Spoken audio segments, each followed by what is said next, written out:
Okay, welcome to the podcast. Two old psychologists talking about stuff. Ray, how are you? It's been a while. It has been a while, hasn't it? It's been a couple of months, I think, since we've recorded a batch. And in the meantime, the first batch has kind of made its way out into the world. It has indeed. And we're getting some interesting bits of feedback. We're popular in the Philippines, apparently. There's a surprise. Do we have a hypothesis for that? I really don't have a hypothesis for that, no. We're most popular in the UK, which you can understand that. There's a few other territories where I would expect, given that we have contacts in those places. But the Philippines, no, that did take me by surprise. Well, there we go. There's a world of wonders out there. So what's been going on? What have you noticed since we last spoke? On that same theme, one thing that's caught my attention really is we're sitting at the kind of beginning of September as we speak. And what's caught my attention is how much of a kind of like transition point that still is in the year for me. It feels more like the turning of the year to me than December into January ever does. So many like the rituals of our world shift from a time when people are probably more likely to be taking holiday to settling back to work, or the old academic and school terms. Even though a lot of those things don't directly affect me anymore, it still just feels like, okay, time to settle in, back to it all. It doesn't feel like an entirely awful thing. So yeah, that's what I've noticed. You made your peace with that then? I think I have. I think there would have been a time when, aspects of my working life were more stressful, or returning to school would have been difficult as a family, when there would have been a bit of a groan at the prospect of it. Some of those things aren't so much of an issue now. Yeah, made my peace is probably a good way of saying it. I noticed the same kind of thing, I think, but I suppose that's because I work, part of my work is within an academic institution. And so, September comes around with a frightening regularity. A new batch of students and who look younger and younger all the time as I get older and older.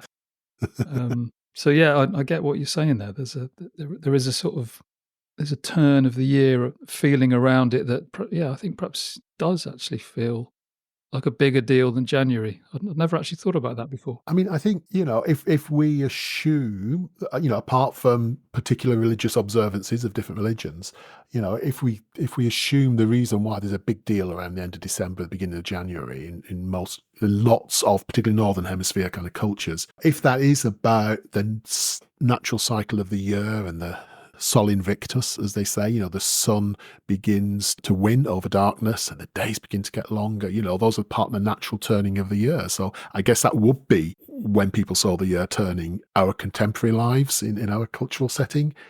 This feels, more like the turning of the year, probably for the same reasons that December, January felt like turning of the year to our ancestors. And what about you, Rich? What have you been noticing other than ever more youthful students? Yeah, with their clear skin and their hope. Well, I've just come back from Serbia, which is a country I'd never visited before, never been to that whole kind of Balkan area before. And so I was there for a conference, so it wasn't all fun. But the thing that's standing out in my mind just right now is, so it happened to be the 10th Pride event in Belgrade. And just purely by chance, I found this out because I was presenting at the conference and I had a volunteer who was assisting me in the room. And so Surgeon, if you're listening, hello, thank you very much for all the help you gave me. And he happened to tell me about the fact that Pride was happening, and we got into a conversation about that. And this was in the context of my presentation, which was all around self-acceptance. And he was talking about how difficult it is to be gay in Serbia. And so by way of wanting to be supportive, I thought we'd kind of go down and we'd go and watch the Pride March. And it was a very different experience to those kinds of events in the UK. So we walked for quite some considerable way to try and get access to the route.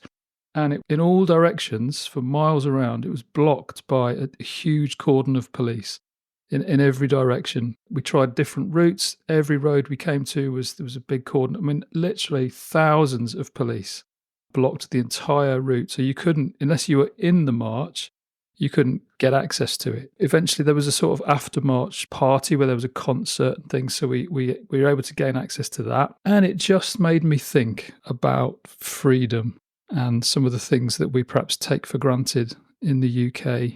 Evidently, this police cordon was there for the protection of the people who were marching. Well, that's the official reason anyway. Yeah, and it just made me think what a different experience it is being gay in another country.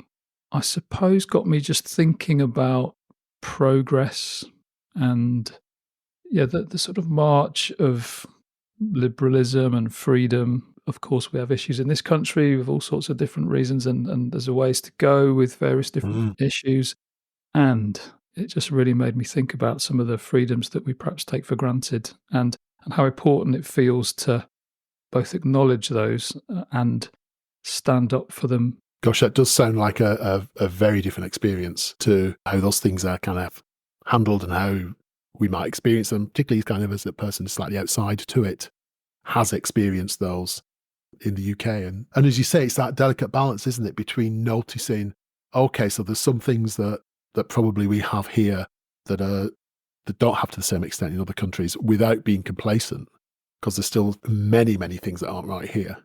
And that doesn't mean that it's not good, the extent to which things have changed, however far there is still to go. But I guess we can experience that at like a mental level, and we can think about it, we can understand it, and we can nod and say, yeah, that's true. But you actually experienced it in terms of coming face to face with tiers of police, and how do we even get near this thing? Yeah, it was very different. There was a whole kind of convoluted series of entry points. So you could only get access to the march between, this hour and this hour at one of 4 points in the city. Yeah. And then you could only get access to the after march concert at 2 different points between certain times. It's just really highly regulated. And did that feel like it was partly a kind of protection thing as well as a... Well, speaking to people, that's what they said. They said there's just unfortunately still a risk of violence and assaults against people, and so it's there for people's protection. I guess there's also an interest in preventing incidents and big public flashpoints. So that seemed to be quite authoritarian, but a way of doing it. Yeah, it felt there was a real sadness to it. It would not have the same vibe, as the youngsters might say. Sure, and it didn't diminish the sort of joyousness of the gig and the party afterwards. Excellent. So, in a slightly roundabout way, maybe it brings us to this issue of talking, which is the title of today's episode, and which links us to the notion of communication and the ability that human beings have to communicate with each other in such a way that other animals don't seem to possess. Now, you and I are somewhat familiar with a theory around this, a psychological theory, a relational frame theory, or RFT, which is a way of understanding language and communication from a behavioral perspective. And so that's how we thought we would approach this episode and this issue of talking and communication. Now, that said, lots of people's first introduction to relational frame theory comes via acceptance and commitment therapy, and often comes through eye-wateringly complicated textbooks or training events that seem really impenetrable. So it is our task today to try and help the audience make sense of some of the rudiments of RFT as a means of understanding how communication works. How does it work? What is it that we have that kind of sets us apart from other animals? Easy. Indeed, easy. So how to do a kind of accessible, media-friendly introduction to relational frame theory that has something useful to be taken from it. I'm going to kick us off. There is something interesting about human beings in the sense that we are fairly small, somewhat frail. We don't survive being dropped from a great height. We don't survive extremes of temperature. We can't fly. My dog can run faster than me and has more acute senses than I do. And yet, for good or ill, human beings have risen to the kind of top of the evolutionary tree. And I read a statistic the other day that said that, like ever, there have been about 200 species of large mammal, and human beings have wiped out half of them. So from our disadvantaged position in terms of our physical capabilities, we do seem to possess an incredible ability to be dominant, which comes down, I'm going to suggest, to our ability to communicate. Discuss. And communicate in order to achieve certain things. Obviously, we're going to be kind of dwelling on the communication, but it's not just communication is wonderful and clever and shiny. Communication allows certain things to happen, presumably, because just the ability to utter words wouldn't necessarily in itself confer a survival advantage. But that then allowing certain other things to happen in terms of flexible cooperation, group-based problem solving, mutual protection, flexible hunting patterns. Loads of those things we see to some extent in other species, don't we? Pods of orca are really great at hunting cooperatively. And they probably tend to do it in a fairly consistent manner, whereas humans seem to be quite good at not just doing the innovating, but then spreading the innovation. Presumably language is a part of the ability to do things like that. Yeah, I think you've picked up on the two key things there that set us apart, which are flexibility and scale. So I think there are other animals that flexibly communicate and cooperate, chimpanzees, bonobos, and they'll only do it in small groups, often familial groups or groups of, the little tribe or band. And then, of course, there are other animals like ants and termites who can communicate and cooperate on an enormous scale with sort of thousands of other ants and termites, but they don't do that flexibly. It's very rigid. Like, you don't get a worker ant going, "That's it. I've had enough of this. I want to be queen. I want to break out of my, my mold that you've put me in." They pretty much stick to the script.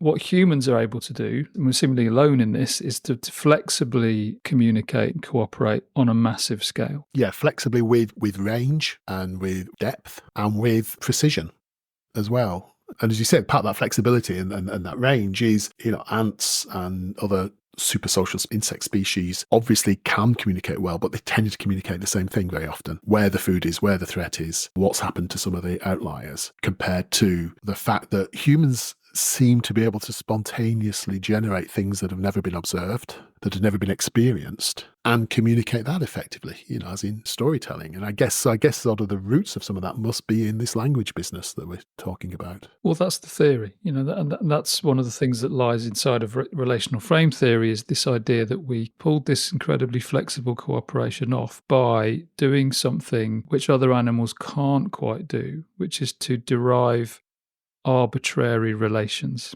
So if I just kind of unpack that, what other animals can do is they can do things in a non-arbitrary way. So if we've got actual real things, so I think there's a species of monkey, for example, you play it a certain sound and it pays attention to the ground. You play it another sound, which is a different kind of monkey call, and it pays attention to the sky. So, the first one must mean kind of like, watch out for lions. The other one's watch out for eagles or something. So there is some sense of being able to interpret a sound, but it's very much related to real stimuli, as opposed to human beings, where we can do that kind of stuff in a completely arbitrary way. So I'm going to hold up an object for you to name. Oh, you're holding up a mug. I'm holding up a mug. The thing about that is that the sound mug doesn't actually bear any real relation to that object, aside from the fact we've just sort of agreed that it does. And then, in other countries, they have a different sound for it. And I think what we've managed to pull off is that when I say the sound mug, so when I make that sound with my face,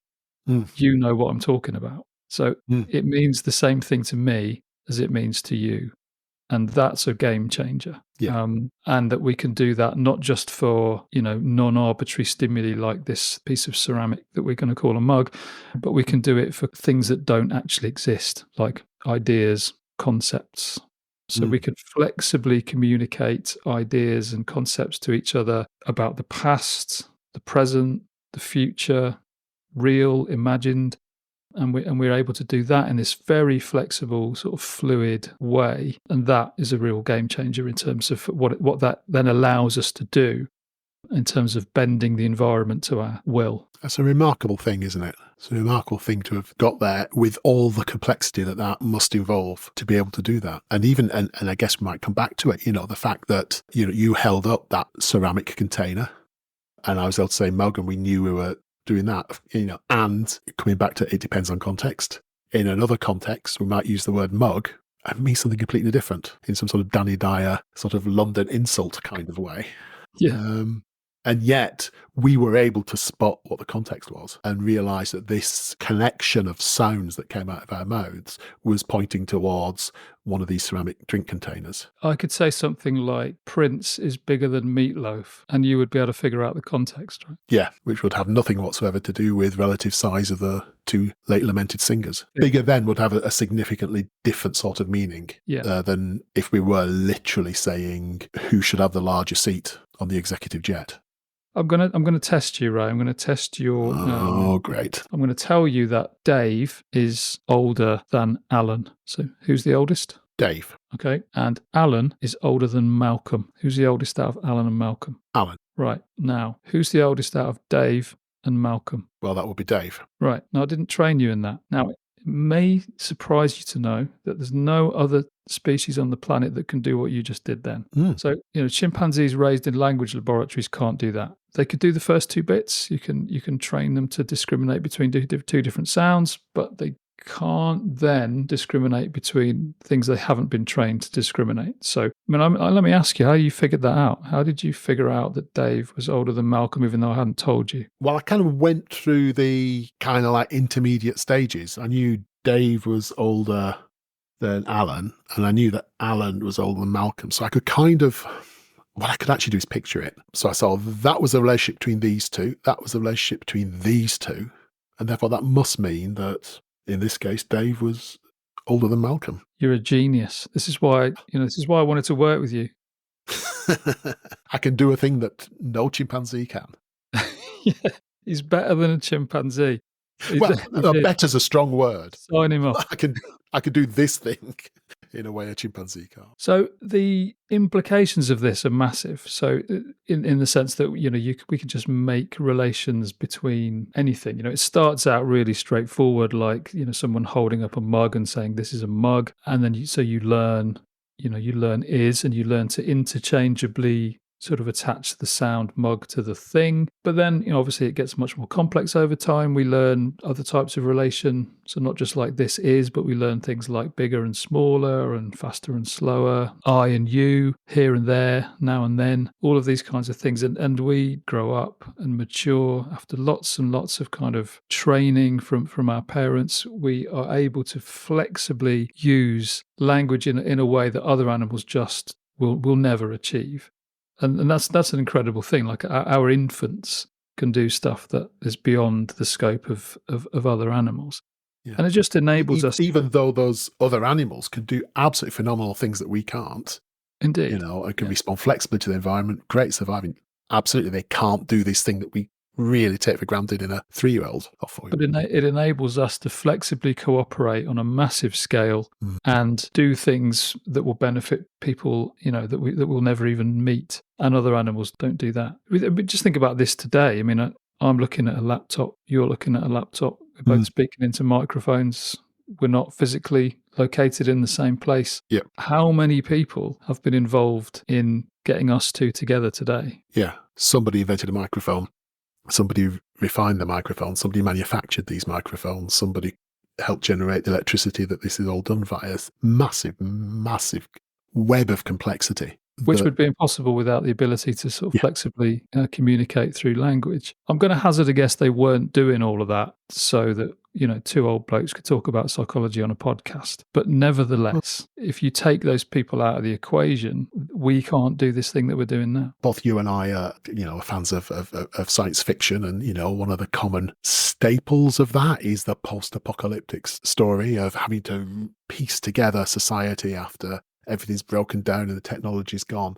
And, things we take for granted, there's nobody who knows how to make anything, frankly. Nobody could make a microphone from absolute scratch. They may be able to assemble the components, but would they also know how to mine the elements that need to go into it? Would they know how to form this? Would they know how to do that? The cooperation means that everything is way beyond the capacity of any one human. Since we banded together in small groups and started to communicate and started to cooperate. And then about 12,000 years ago, we decided to sort of put down roots, literally. We started to grow vegetables, started farming, then we started to have sort of settlements. As soon as that started, we started to differentiate our roles. You go back to hunter-gatherer days, probably most people would have been good at everything that the tribe required. There was probably lots of flexibility. Now we've started to specialize.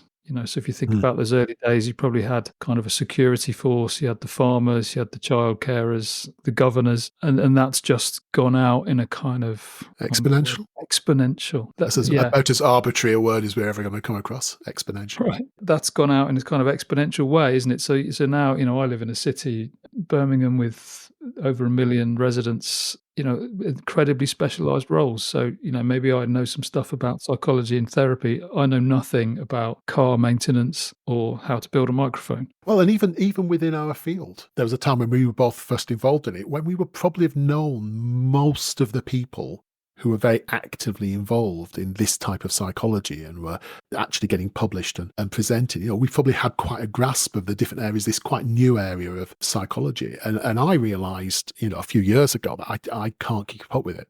It too is growing exponentially. And so there's no way that I know all of the elements as they continue to grow outwards. And that's just like a microcosm of human knowledge generally. I mean, I've heard it said that the last time that you could have people who were really on top of all areas of scholarly knowledge was probably just before the Renaissance, where it was plausible to know enough about what was known of the natural sciences then, and within any one cultural context, the languages that existed, what there was to know about history.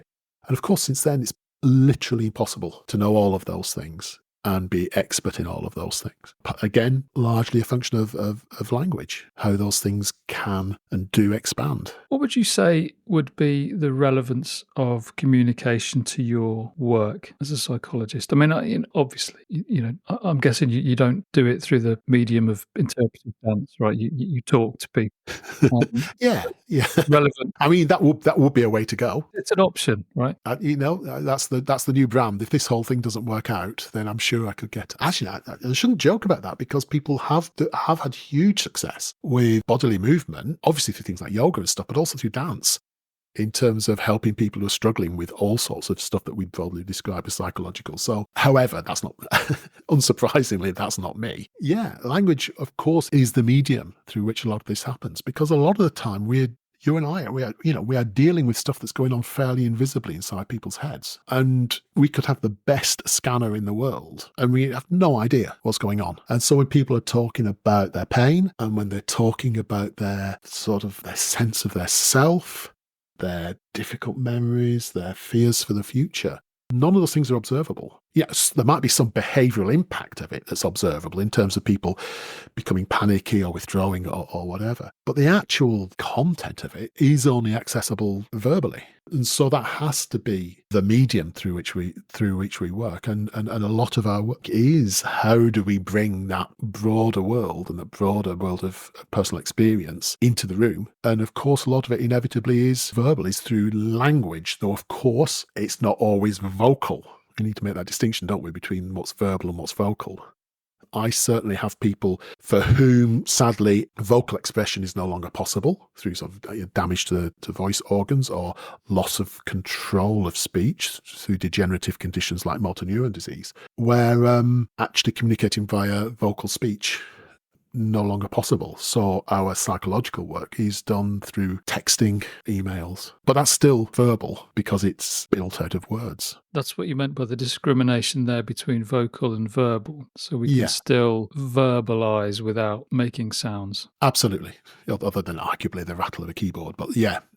Yeah. And differentiating, I guess, from what we would all tend to refer to as non-verbal communication, which of course is a whole topic itself, and the myths of non-verbal communication would be a whole episode by itself. And yet we know that there's stuff that's not contained in words, but to do with an expression on somebody's face or the movement of their body that still has the effect of communicating something, even though it doesn't exist in a word. Yeah, that's really fascinating. You mentioned to me once about the comforting nature of the sound of someone's voice, even if someone is no longer able to decode the speech.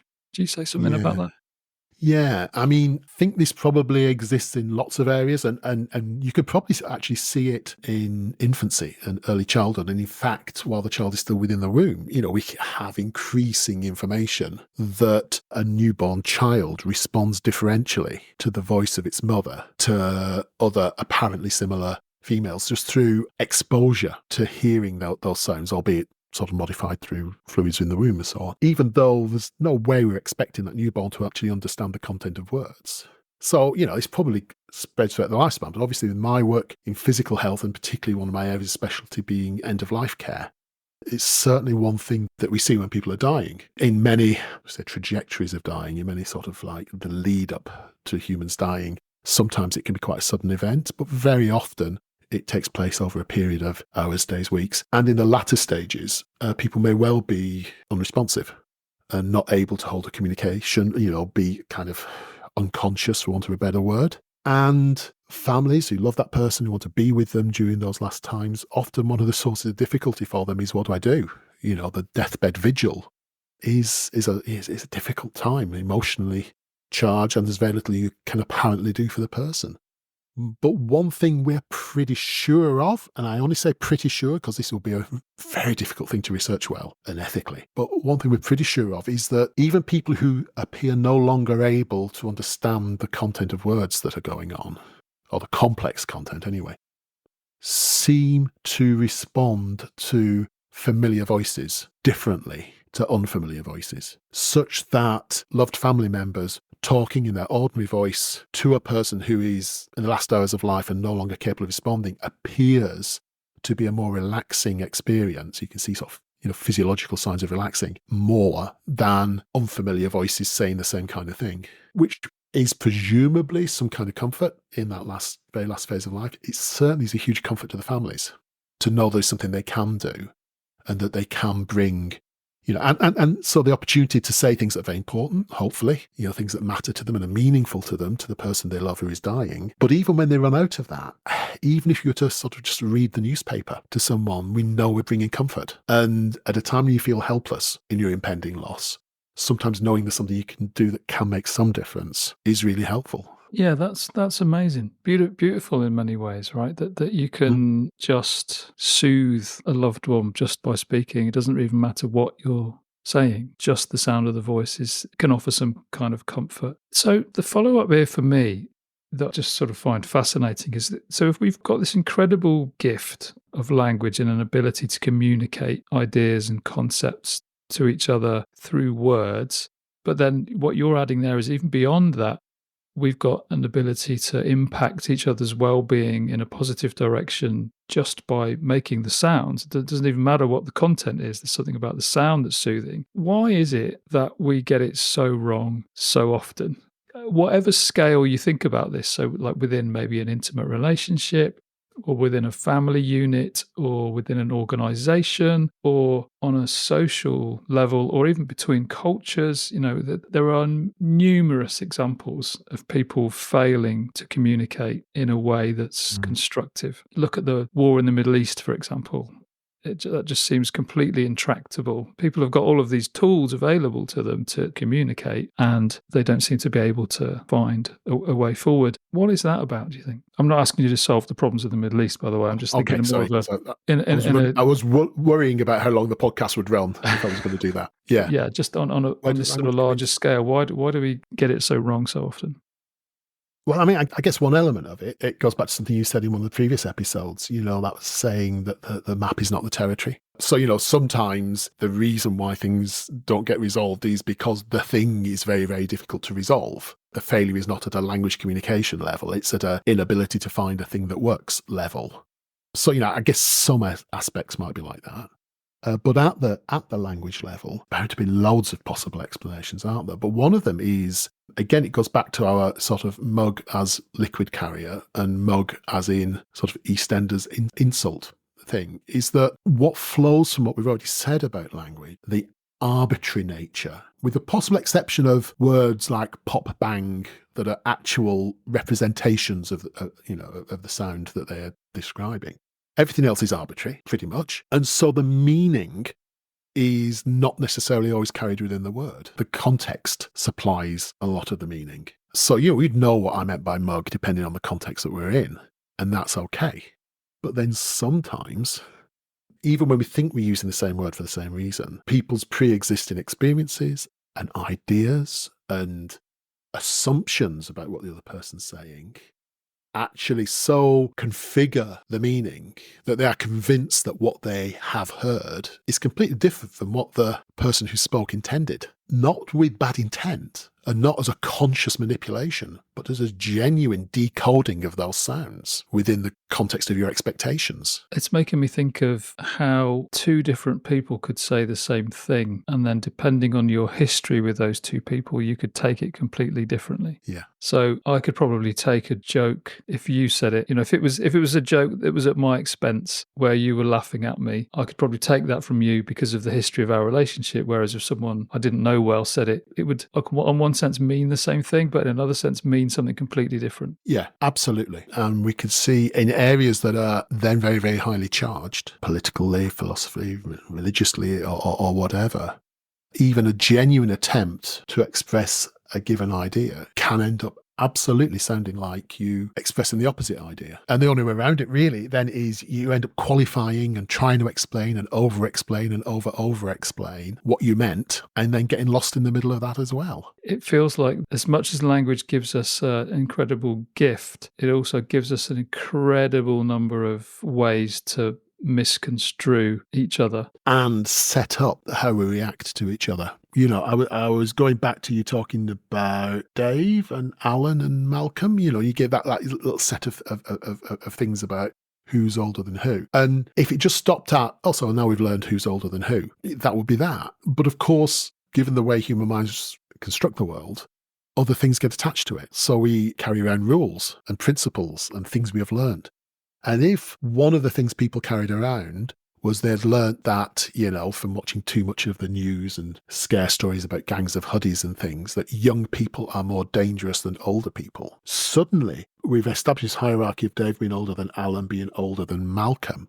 But a person could then make inferences about who is more dangerous than who and who is more dangerous than who. And we've never heard anything about those people, and, the youngest may be the gentlest soul in the world, and the older one may be a serial killer. But by the way the language has not just constructed this relationship between them in this brilliant, marvellous, flexibility-enhancing way, but then when we import in sets of rules and assumptions, suddenly we are given stuff that kind of feels like information that we have. But it's not information at all. It's the way that we've kind of arbitrarily related things. That's a key thing, isn't it? And I think that gets into what RFT folk often say about language, that it's in equal turn, it's a gift and a curse, because it gives us a mechanism to distress ourselves, in ways that aren't open to our four-legged friends, for example. I think I would detect changes in my dog's mood, but if he gets a bit low, he's not slumped in the corner,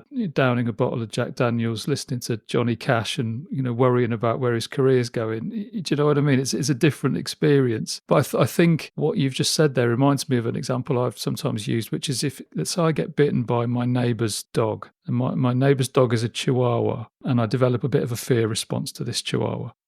And then you invite me around to your house and you say, oh, by the way, I've got an Alsatian. There's a fair chance I'm going to be more scared of your dog than the Chihuahua, even though I've never met your dog, but purely based on my inference that Alsatians are bigger than Chihuahuas. And if that Chihuahua bite hurt me, what on earth could this Alsatian do to me? Could an Alsatian do? Yeah. So language has given me the ability to be frightened of something that I've never even experienced. And that's the sort of curse side of it, I think, which, again, I don't think my dog's distressing himself about what's going to happen next week, or will there be food in the bowl next year, or, where's my life heading? That's the kinds of things that human beings can get kind of caught up with, and that's purely down to our language abilities. Yeah. So in your capacity as a learned psychologist of many years, if you could say one helpful thing to people about communication, what do you think it would be? I think one thing that I found helpful helping people with communication is sometimes when we know something's going to be difficult to communicate to another person, when we've got some bad news to break to them, or we have to explain something. So, with the people I work with, they've been off seriously ill and they're going back to work and they're really worried about having to go through it all with everybody who says, "How have you been?" In the moment of trying to form the words and give the explanation, if one's getting more distressed, more emotional, lots of thoughts crowding in your head, we can run out of words and we get clumsy and we fall over stuff. And that's not what you want in an already stressful situation. So in situations that are somewhat predictable in terms of what you want to be able to say, one thing I'd say is there's no harm in kind of practicing it. Work out what it is you want to say. And in terms of the answer to, so how are you now, for the person returning who's been ill, I'll often say different people you're going to want to give different answers to. So actually prepare. You can prepare the one sentence answer. Well, it was a bit rough, but I'm really glad to be back to work. Anyway, how's this project going? And move the conversation on. Some people you'll want to give more to, so you prepare the one paragraph answer. And then a few people you want to tell the whole story to. But you can actually prepare those things in advance. If necessary for the shorter ones, even rehearse them into the mirror, such that it is stressful when you're having to explain things to people, at least you're not fighting for what the next word will be, because you've already kind of covered that and practiced it. So that's one little communication-based thing that I kind of found useful with people. Okay, nice. My mind is going to perhaps some of the people that I've worked with who experience quite significant anxiety in social situations. One of the things they do is practice, and they do that in a really unhelpful way. Yeah. It's like, Yeah. because they get it into their head that I'm going to make a mistake, I'm going to get this wrong, and so I need to practice. And so they spend hours and hours and hours practicing. And then if the situation doesn't play out entirely as they've practiced, they find that really, really stressful. It feels like with anything that a psychologist can ever say by way of advice or trying to be helpful, there's always a continuum, isn't there, in terms of Yeah.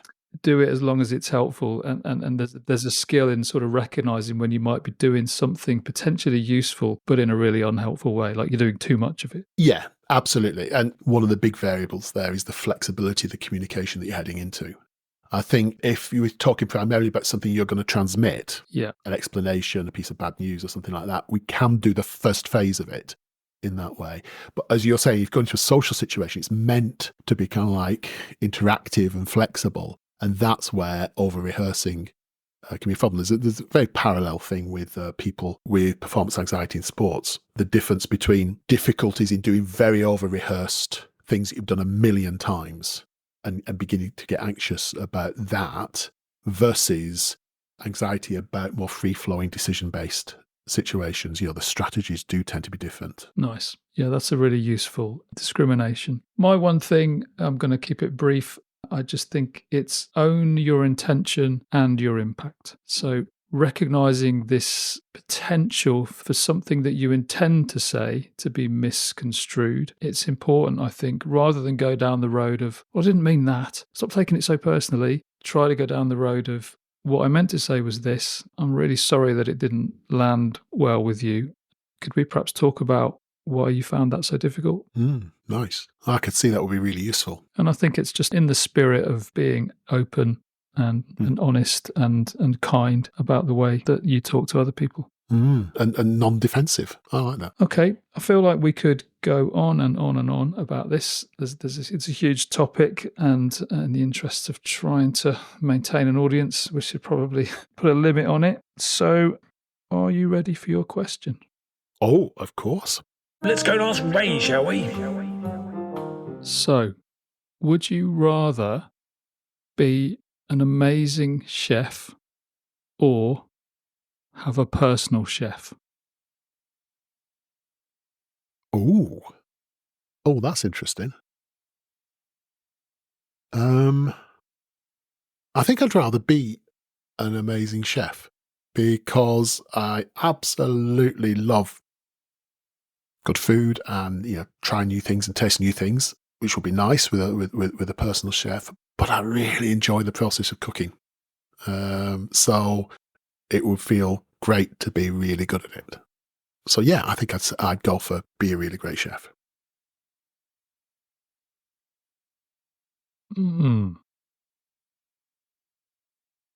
I thought you'd pick that. Mm-hmm. and I'm now considering my own answer Oh, go on. because I'm very tempted by the personal chef. What would be the attraction of a personal chef? Just cut down the to-do list. Have an amazing, if I was just getting great food all the time provided to me, I think that'd be pretty cool. Although, somewhat depressingly, I think I'm coming round to your way of thinking. The more I think about it, as cool as it would be, I feel like there's a sort of hollow victory nature to it. And that actually it would be more rewarding to be really good at it yourself. Either would be fine. Okay. So maybe we just put that out there then. If there are any personal chefs who would like to attend to us, or indeed anyone who's really good at teaching how to be a good chef, we're open to either. That could be a heightened patron level for the podcast, which that either a certain level is come and cook us an amazing meal, and another level is come and teach us to be amazing chefs. Awesome. That's a plan. Right. Brilliant. Thank you very much, Ray. See you next time. And yourself.